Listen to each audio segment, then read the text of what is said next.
a strange passenger in my Uber.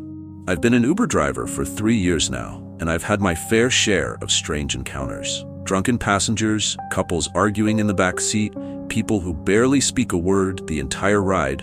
It comes with the job. But nothing, absolutely nothing, could have prepared me for the night I picked up the strangest passenger of my life. It was a rainy Thursday night, around 2:30 a.m., when I got a request from a location just outside the city. The pin was dropped near an old gas station that had been out of business for years. I hesitated for a moment, but accepted the ride. Late-night fares usually meant good tips, and I wasn't about to turn that down. As I pulled up to the location, I saw a figure standing just outside the dim glow of a flickering street lamp. The person was dressed in dark clothing, wearing a long trench coat and a wide-brimmed hat that obscured most of their face. They didn't have an umbrella, yet they stood perfectly still, unfazed by the rain. I rolled down the window slightly. "Hey, are you the one who called for an Uber?" The figure nodded, but said nothing. I felt a strange chill creep down my spine, but I unlocked the doors anyway. The passenger slid into the back seat, moving with an unsettling stillness. The air inside the car felt noticeably colder the moment they got in. "Where are you headed?" I asked, glancing at the rearview mirror. The passenger didn't answer immediately. After a few seconds of silence, they spoke in a low, almost whispery voice. "Just drive." I forced out a nervous chuckle. Yeah, I need a destination, buddy." A pause. Then they said, "Take me to the place where they found the girl." I frowned. "What girl?" No response. I checked the app again, but the destination field was blank. That shouldn't have been possible. The system requires a drop-off location. My fingers hovered over the cancel ride button, but something in me hesitated. Maybe it was curiosity. Maybe it was fear. But against my better judgment, I put the car in drive. The roads were empty as I drove through the rain-soaked streets. The only sounds were the rhythmic swipes of the windshield wipers and the faint humming of the engine. Every now and then, I stole glances at the mirror, but the passenger just sat there, still as a statue, face shadowed beneath the brim of their hat. Then I noticed something odd. The rearview mirror showed only the empty seat. The passenger was there. I could feel their presence behind me, but the mirror reflected nothing. My heart pounded in my chest. I gripped the steering wheel tighter, trying to steady my breathing. Maybe it was a trick of the light, or maybe my mind was playing tricks on me, but deep down, I knew something was terribly wrong. After what felt like an eternity, we reached the outskirts of the city. The roads became narrower, surrounded by dense, towering trees. The rain had slowed to a drizzle, but the fog had thickened, making it harder to see. Finally, the passenger spoke again. "Stop here." I obeyed without question. We had stopped in front of an abandoned lot. The place looked eerie, with overgrown weeds and remnants of a broken-down building. Then it hit me. This was the site of a murder that had shaken the city years ago. A young woman had gone missing, and her body was found buried right here. I turned to look at the passenger. Why did you want to come here?" Slowly, they lifted their head, and for the first time I saw their face, or rather, the lack of one. The passenger had no discernible features, no eyes, no nose, no mouth. Just a smooth, pale surface where a face should have been. My breath caught in my throat, and I slammed my hand against the door handle, desperate to get out. But before I could move, the figure finally spoke again. "She never got home." The voice had changed. It was no longer deep and whispery. It was a woman's voice, soft, sorrowful, familiar. And suddenly, I knew. This was her. The girl who never made it home. The girl who was murdered and left to rot in this place. She had taken this form to return, to remind the world of the crime that had been buried along with her body. The passenger, no, the spirit, slowly lifted one hand and pointed towards the lot. My gaze followed, and for a brief moment I saw it. A flickering vision of what happened that night. Her running, her screams swallowed by the trees, hands grabbing her, dragging her down into the dirt. And then, silence. I looked back at the rearview mirror. This time, she was visible, her faceless form staring back at me. And then, just as suddenly as she appeared, she was gone. The back seat was empty. I sat there, frozen, my mind struggling to process what had just happened. The air inside the car felt normal again, the temperature returning to its previous state. My hands shook as I checked my phone. The ride request was no longer there, as if it had never existed. I don't know how long I sat there, staring at the empty back seat. Eventually, I started the car and drove away, my pulse still racing. I never spoke about that night to anyone, until now. But sometimes when I drive past that place, my phone lights up with a ride request. No name, no destination, just a pin dropped at that same abandoned lot. And I know, deep down, she's still waiting for her ride home.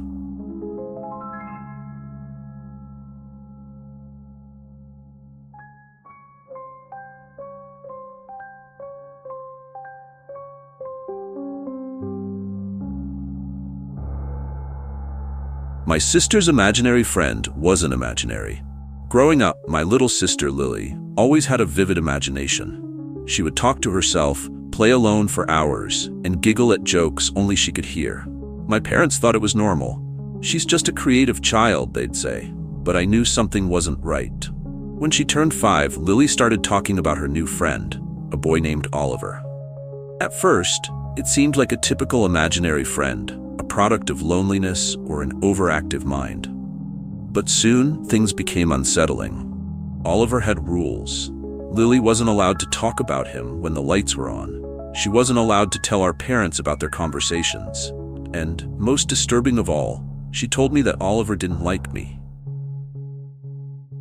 One evening, while my parents were out, I sat in my bedroom reading when I heard whispering from Lily's room. I walked to her doorway and saw her sitting cross-legged on the floor, speaking in hushed tones to the empty air.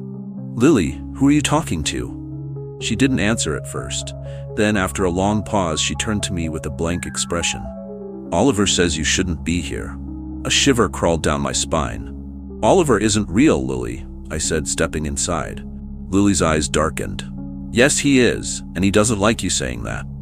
That night, I had the worst nightmare of my life. I dreamed of a shadowy figure standing at the foot of my bed, whispering in a voice too low to understand. When I woke up, my blankets were on the floor, and my door was wide open, though I always closed it before sleeping.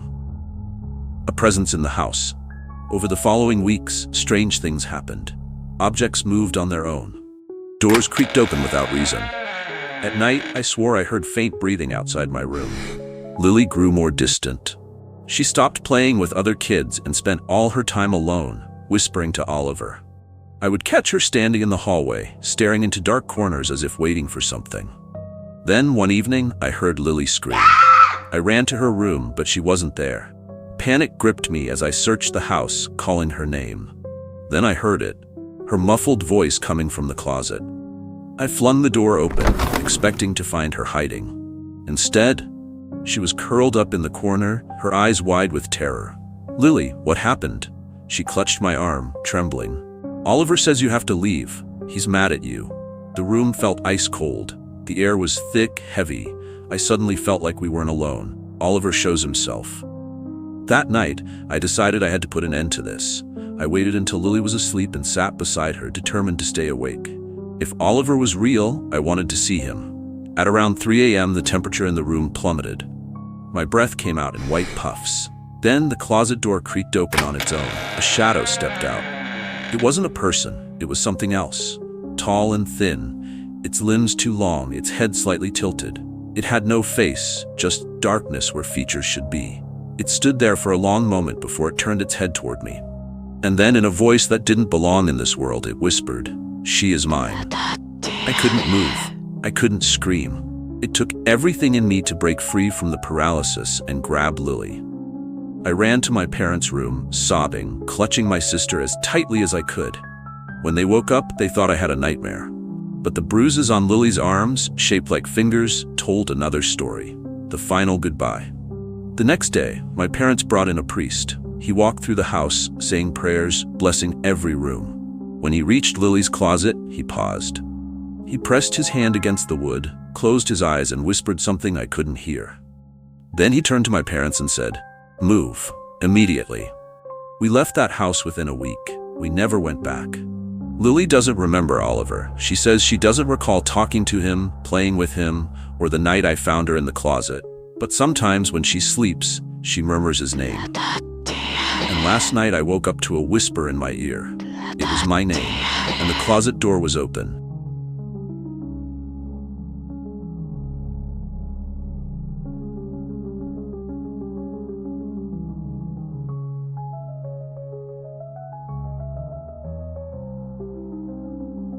The man standing at the foot of my bed.